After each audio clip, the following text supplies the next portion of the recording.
so much for coming out. Really appreciate Richard and everything you do for this island and making this beautiful venue available for us. This is how movies should be seen, and so I'm so glad you were here and able to experience it this way. So I'll start. I've known Stanley for quite a long time and know enough about your body of work. Tell us how this got started. I had, known about Attica. I was alive, when it happened in '71, and I had always wanted to make a film about Attica, and I guess I reached a point in my career in life where we approached Topic, I think, and they gave us a little bit of money to do a sample reel, and we did like 3 interviews, and we got a little bit of footage, and we put together a sample reel, and then we went out and kind of shopped it around, and Showtime, to their credit, bought in, and that's how we started making the film. Can you talk about the archive in this film? The process of, the interviews are so powerful, but it's an archive, boy. What was your process like for finding it? How much of it was there? How did you manage to go through all of it? So I've done a number of historical films, and so I kind of go into looking for archival, thinking that there's something there, and that nobody has really kind of collected it all. And when we start collecting archival footage, we say, one of the things I say to everybody on the team is we just want to see everything. We want to get everything. Don't even think about money. That's not your job. That's my job. Just get stuff and just get everything and get everything. And we knew that there was some stuff there. We knew that because in different anniversaries, the news would do little stories on Attica. So we knew that stuff was there, but we didn't know the amount was there that was there. And it came from 3 or 4 sources. One is the networks, the beautiful color footage that you see, of the rebellion came from ABC, CBS, NBC, the networks. And then the New York State, for some reason, in the prison, before the rebellion, they had kind of the first iteration of home video. And I don't know if anybody, remembers, but there's a thing called Portapack. And a Portapack was a black and white camera, and it was attached by a wire to a big tape recorder that you would hold. And it was the first time that you could kind of videotape remotely. And for some reason, the prison had one of those. And so that's the black and white footage that you see from the very first day, from when the riot first breaks out. And that's, all real, that they actually took the scope off a rifle and put it in front of the lens, and they shot through the rifle lens so that they could have a telephoto lens. And that's what they shoot. And it's just, really eerie because you see, the inmates, through the crosshairs. And then they filmed, all the time. And what we realized was that they didn't turn off the mic, so you hear them talking, like this the biggest, blackest, ugliest Negro gentleman I've ever seen, and other things like that. And they didn't turn off the mics. And then when they go back to retake the prison, they're still, videotaping. And so all that material was there, and we just, we're constantly trying to get, saying, give us everything. And then it may be too wonky and too technical, but after we cut the whole film, we went back to the networks because they had shot everything on 16 millimeter. So after we finished the film, we went back to the networks and said, can you retransfer everything and go back to the 16 millimeter? Because 16 millimeter film doesn't deteriorate like videotape. And so they went back, and that's why, the stuff that inside the prison, the color stuff just looks so incredible because it was, 16 millimeter. You can shoot a feature film on 16 millimeter. Could Could you also, so you co-directed this with Tracy. I don't know if you co-direct a lot. No. What was that like for you? You know, like were you like, yeah, no, we're not doing that. You know, I corrected with Tracy A. Curry. You know, I mean, you know, she's brilliant. I mean, you know, she did the interviews. You know, because we were about to interview in April of 2020, and then COVID struck, and so we had to kind of go on hiatus, then kind of shut down, and then she's a lot younger than I am, and so, you know, she was able, when we started back again, she was able to actually get the interviews done, and we had, you know, elaborate COVID protocols and that whole thing, but, you know, one of the things that we did was we didn't want the film to look like it was shot during COVID, right? We didn't want people to be wearing masks, you know, we didn't want to shoot a Zoom screen, and I think that you know, Tracy, you know, did a brilliant job of you know, you can't tell. Because sometimes she wasn't in the room with people. Sometimes they're looking at a laptop, you know, with her face. She's in another room, and you can't, I mean, I can't tell, you know, one from the other. So she just did a brilliant job. I think it's, you know, it's hard, you know, kind of co-directing, and you know, so a lot of the kind of final film, you know, editing, you know, I finished. It is hard. Yeah, no, it's not easy, you know, you know, to So you collaborate. think you want to share?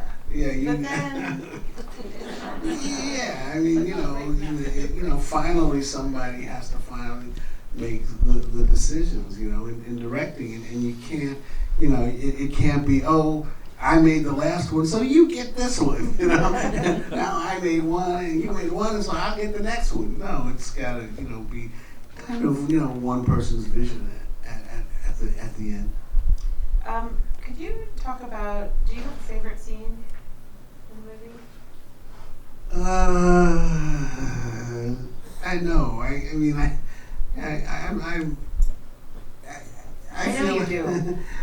You know, I mean, I just think that, you know, the last 15 minutes are just, you know, so incredibly powerful, you know, and you know, when you see the guys nude with their hands on their heads, you know, it's just, you know, like you think you've, like, you know, like it's like, okay, it's been pretty bad, but for some reason, you know, that's the thing that stands out in everybody's mind, you know, like it's just like, I don't know why. It's just maybe, you know, degradation just for the sake of torture, you know. But that's, you know, I see that's I mean, you know. And when I saw those pictures when we, you know, were editing, and I just first saw the pictures, like everybody, I was just like, what, you know? Yeah. This is crazy. Yeah. Oh, I just one other little thing. You know, those pictures, the color pictures, nobody knows who took them. And they just kind of surfaced, you know, obviously they, you know, the way they're composed and the focus, obviously they were taken by a really great photographer and a professional, but nobody knows exactly who took them. Mystery of the movie. I really have a fondness for that reporter. I just feel like we watch him during the whole, and then what was it? You know, how hard was it to find him? John Johnson, the black guy. Okay, so for anybody from New York who's of a certain age, John Johnson was the man, right? John Johnson was the man. I mean, you know, he would wear these, you know, cute little suits, and he had the afro, you know, John Johnson reporting. and you know, when we found him and he was still alive, and I was like, oh my God, can he talk? You know, oh my God. And you know, when we saw that he was in such great shape, you know, he had such a great memory, it was just amazing. But you know, John Johnson was really an important reporter. I mean, he was like the first black, you know, reporter of note, you know, in New York. And then I want to talk about the music. I just really like that last 15 minutes. That musical choice is so satisfying. You know, it's just the right note. It lets you take take in all that you have just seen, but it also escorts you out so that you can hold it. And I just wonder what your experience of the music, were you working with a composer? Do you like to work with a composer? I'm so glad you said that, because you know, nobody talks about the music, you know, in this film, and that's a really a good thing, because we wanted the music to just. I'll tell you a story. So we work with this guy named Tom Phillips. He's done like 7 or 8 of movies, my movies, and so we work with Tom, and you know, in one of the first films that we're doing, you know, I'm not a musician. I don't speak music, you know, and I'm trying to tell him what I want, and he says, well, I said, you know, I want it to be, you know, more ominous, and he said, well, do you want a minor chord? And I'm like, minor chord? I don't know what a minor chord is. I want it to be more ominous. Scary. Yeah, and you know, at some point, you know, I was trying to describe something, and I said, you know, I think that music should just be like a wind at the movie's back. You know, like you're out for a walk, it's a nice warm summer day, but you have a nice wind at your back. That's what the music, that's what my feeling about music should be. And he was like, okay, I understand that. And, you know, that's what we wanted it to be, you know, especially for those last 15, 20 minutes, half hour. Because it's so dramatic anyway, you know, like it could easily go over the top. And so we were constantly, you know, he's a great composer, but he's also a great guy, because you could tell him something and he doesn't bristle, you know. He'd say, well, it's a little bit too much, you know, and he could pull it back. He's like, okay. And I don't think we ever told him, you know, to do more. We kept saying, you know, just pull it back a little bit. Just keep pulling it back, so that, you know, it's just kind of driving a little bit. It's a wind at the film's back, and it's not trying to blow the film away, you know, because, you know, look, the last 15, 20 minutes, it's dramatic enough. Yeah, I think sometimes people wonder like what documentary directors do. And like these are all the things you do. You think about, you know, how you want your movie to feel. Mm-hmm. So I wonder if you had like a question that you were trying to answer, or, you know, a theme that came up for you in the movie, or what you wanted to say about Attica. You know, it sounds stupid, but I don't really know. You know, I mean, I think we wanted to tell this story, and we wanted you to feel, you know, like you were there. You know, and so we immediately drop you into the story. You know, it starts out, you know, I was in the shower and I heard the sirens, and we don't have any, you know, and we felt that maybe we could get you through enough. It would, if it was dramatic enough when they take over the prison, you're not wondering why until we tell you why. You know, so we go like 20 minutes into the film, and then we have what we call a flashback, where we talk about the town of Attica. We talk about the cruelty of the guards, and we tell you why they're there. But it was kind of our risk to say, you know, if we're just going to drop you there, and if we drop you there, and you know, and it's just pulling you along, you're not going to stop and say, hey, wait a minute, why are those guys riot anyway? You know, and so that was one of the things we wanted to do. Could you talk about, I mean, you have such an extensive, you know, filmography about your work. How was this, because this film does feel different to me though. This feels a little bit more like Clock Jones than like Freedom Riders. And I wonder if you agree with that, or if you could talk about, what do you think the difference is stylistically between like Freedom Riders and this film? I don't know. I mean, I think that this film is a tragedy, you know, and it's probably the most visceral film that I've ever made. That, you know, you feel it, you know, and you know, we showed the film a lot, you know, we were kind of campaigning with the Academy Award, and you know, we felt like we learned that we couldn't say, you know, okay, well, I hope you like it. You know? It was like, okay, well, I hope you experience it, and like, you're gonna experience it, and that's what you're gonna do, and that's what the film is. You know, it's kind of we wanted you to experience it and go on this roller coaster ride. You know, that the prisoners are on. You know, one of the great things that happened when we finished the film, and I showed it last summer. Actually, like just about this time last summer, I showed it to my nephew and his girlfriend, and they, you know, he's 32 at the time, and they didn't know anything about Attica. They had never heard of Attica, and his girlfriend said, you know, after we finished the film, she said, you know, it was devastating, you know, and the turn in the film was really devastating, you know, and I was like, turn? What turn? She said, well, I thought they were gonna win. And I was like, yeah, and then we realized that for some people, that's how they would experience the film. That there's a lot of people that don't know anything about the story, and that's how they experience it. So last question I have for you is you've spent your life coming here to Martha's Vineyard.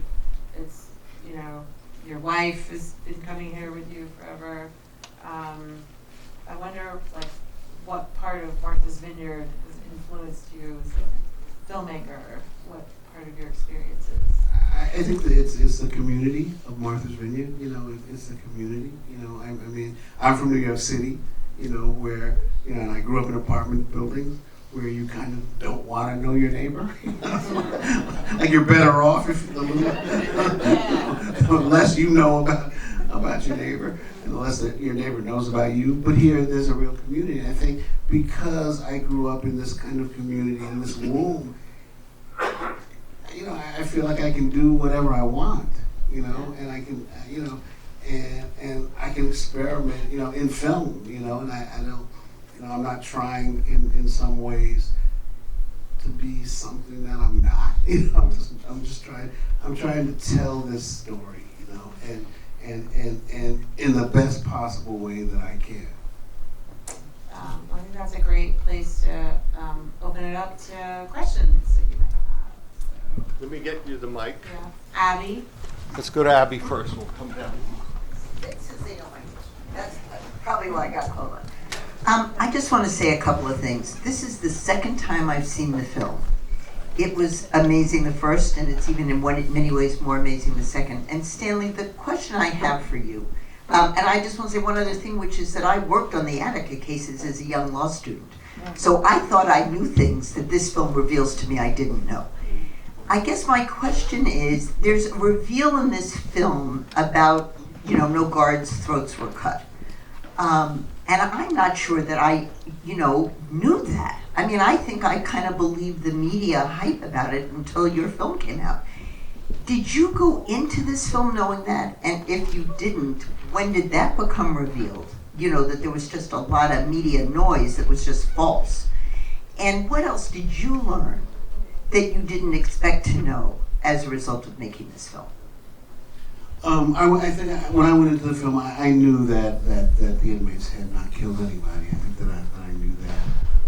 I think that what, I'm not sure if I learned this, but one of the things we really struggled to have as part of the story is Rockefeller's involvement in the story, and Rockefeller's role in the story, and to really be clear that, you know, if Rockefeller had done different things, you know, it would have turned out differently. And why he did what he did, you know, for political gain, you know, and I think that's one of the things that we really, you know, wanted to really make an audience understand that this was part of the story. That, you know, it was a story where the inmates are in D-Yard, you know, but then outside the prison, something else is happening.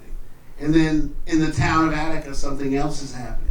And then on the state level, something else is happening with Rockefeller. And then on the national level, something else is happening with Nixon.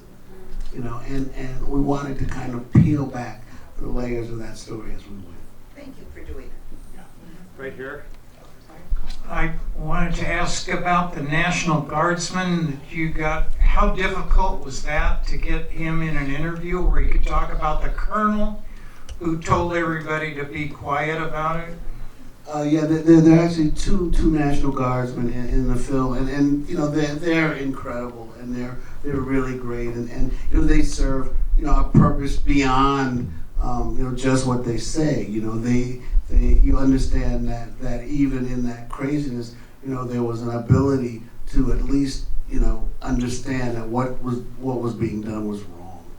And they learned that. I think that there's 50 years that have passed that again, we talked to everybody. We talked to lawyers, we talked to inmates, and so we found the National Guards people, and they were really willing to talk. I mean, it was like a catharsis for them. They wanted to talk about it. I mean, can you imagine what?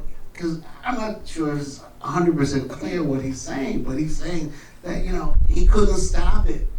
And he's seeing these horrible things, but he can't stop 500 guys with guns. And so if you're not stopping it, then are you part of it? And he's lived with that for the rest of his life. I think you see it in his face. I think we do find very often it is catharsis for people. Like they need to talk about it, and if you're a good director, you let them talk about it instead of manipulating. And it's really surprising how often people want to get it off their chests. Yeah, so many times. They want to be understood. Yeah, so many times, we're thought of, oh, you're a great interviewer, and you just ask like one question. It's like the floodgates open up. What is your name? Right, no, and people just Stick with a great interviewer. That's what they think. Yeah. Yes. Again, thank you so much. This was just incredible, and there was so much to learn in this film. The thing that came up for me, and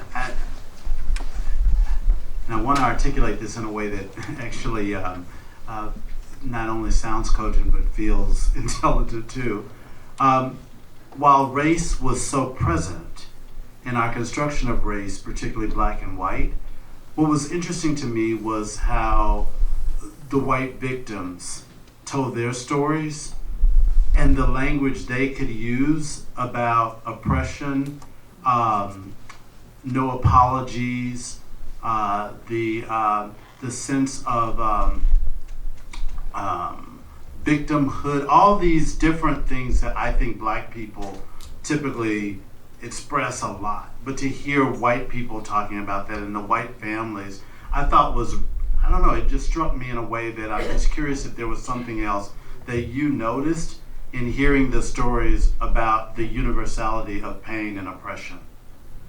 I think that the families from the town of Attica and the prisoners, even though they're united in what happened to them, they're like not going out to dinner together. Let's be clear. But they were both victims of the state, and I think they recognize that. The families and the prisoners of Attica.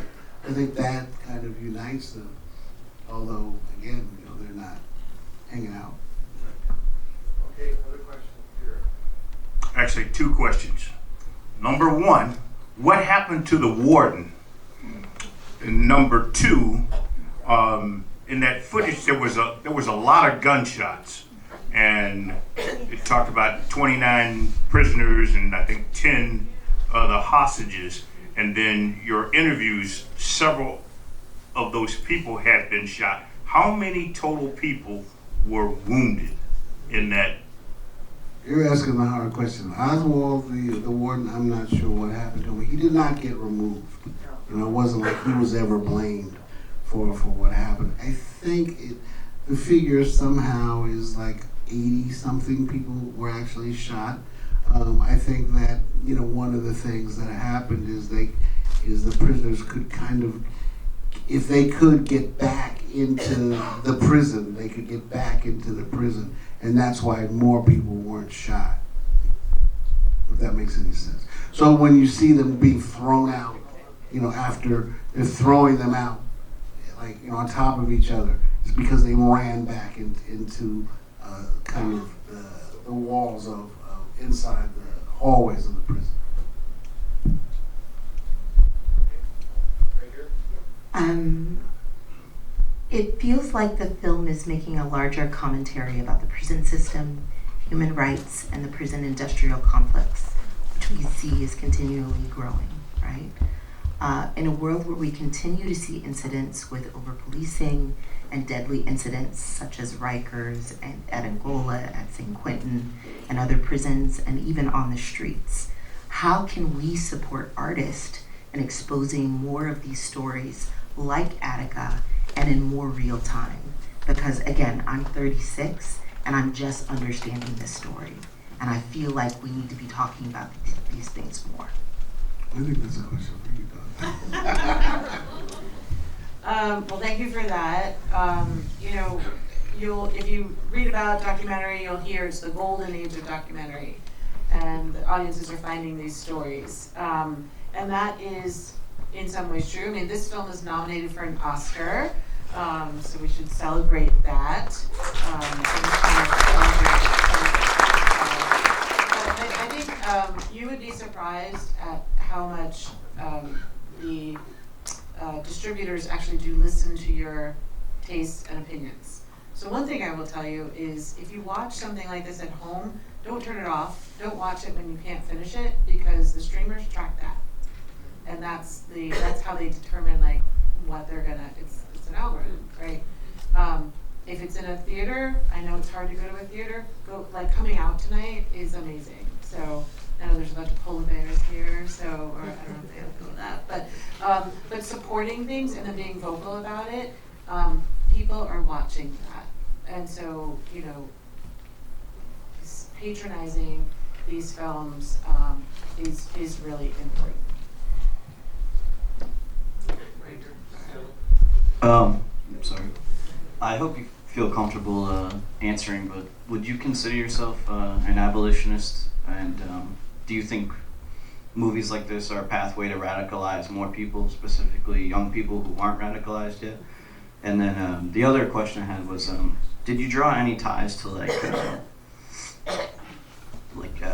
fascism from Germany to what we saw in this movie now?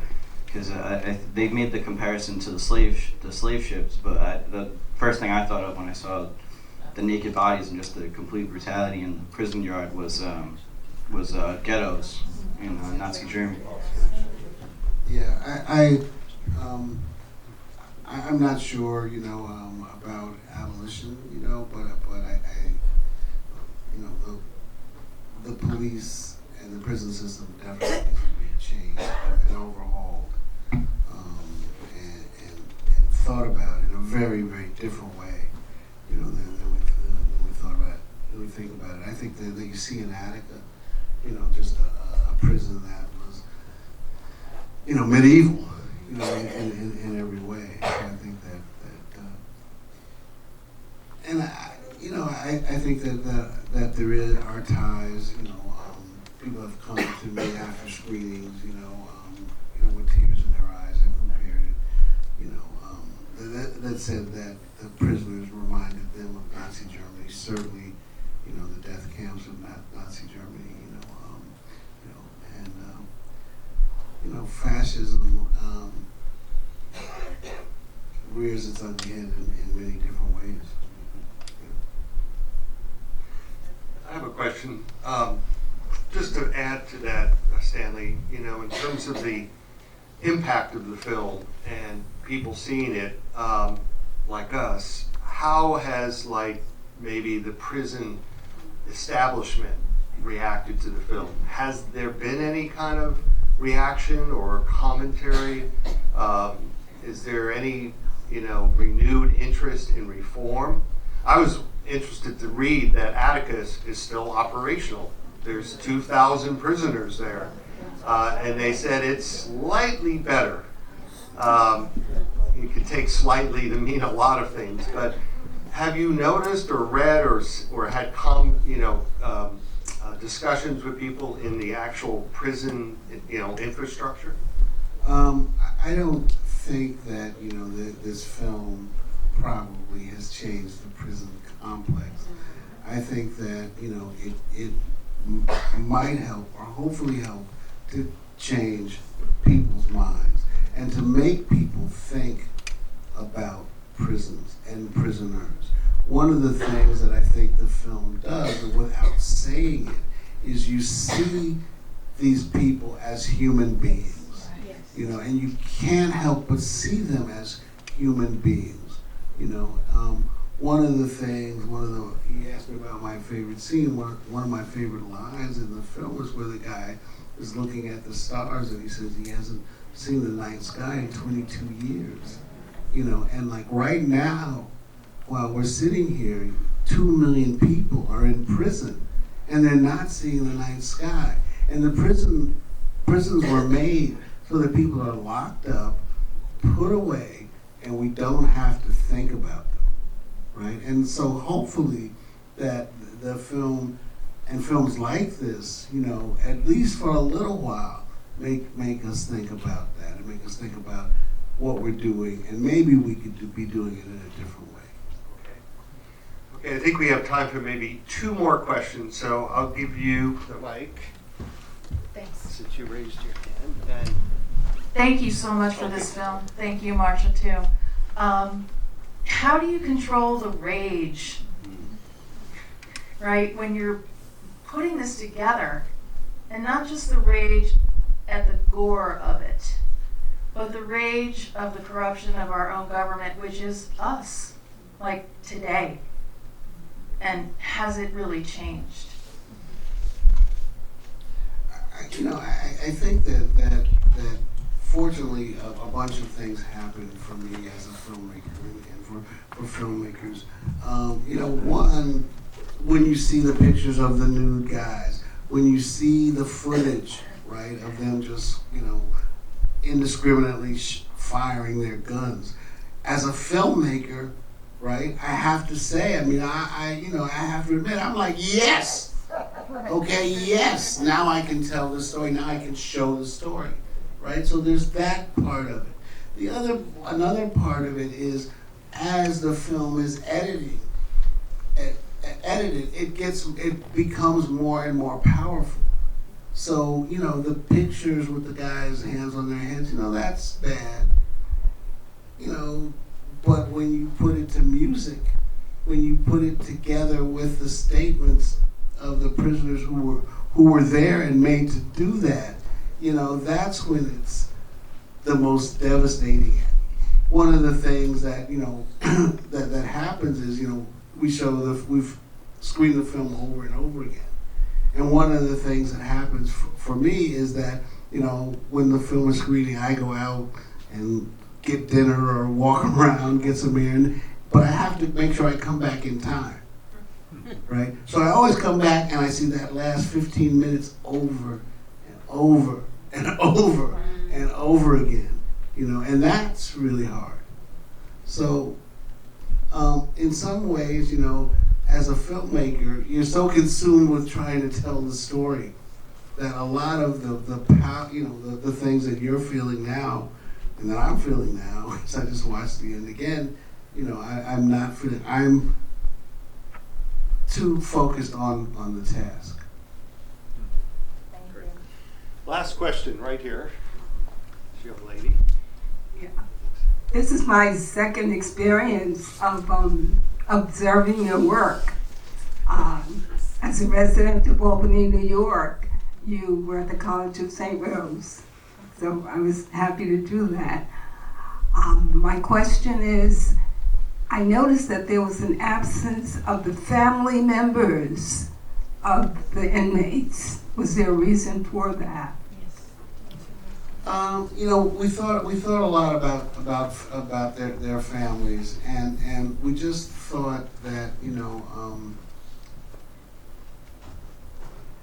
given the time we had to tell the story and the resources that we had, that We just chose not to do it. You know, one of the things that we did was we actually talked to the prisoners about their lives, you know, earlier, you know, like what got them into prison, how did they grow up, and things like that, and we just didn't use it. We didn't find a place for it.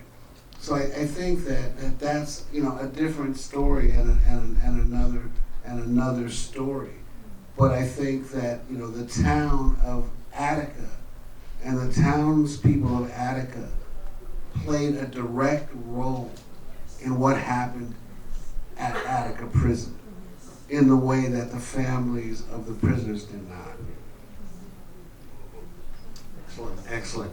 Well, on that note, thank you so much, Stanley and Dawn.